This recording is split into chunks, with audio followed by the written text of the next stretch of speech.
And आज का जो केस है is a case that inspired the movie the conjuring 2. Yes, the Enfield poltergeist case.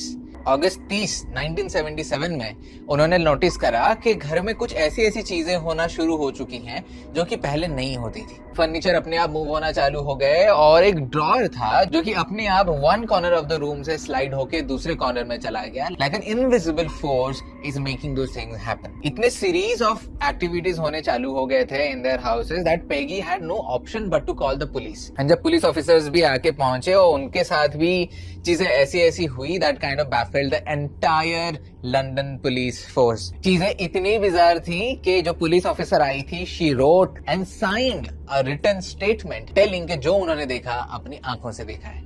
The center of it all, the epicenter of those activities was Janet. धीरे धीरे investigators को पता चला जो वहां पे investigate कर रहे थे that the entity that is attached or is possessing Janet is identifying himself as Bill Wilkins.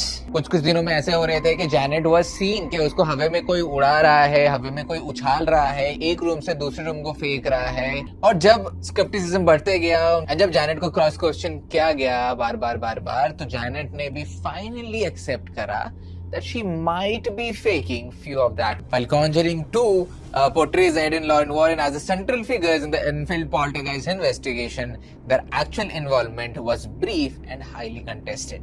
According to primary investigator Guy Playfair, the Warrens arrived uninvited, stayed only for a short time, and played no significant role in the year-long investigation.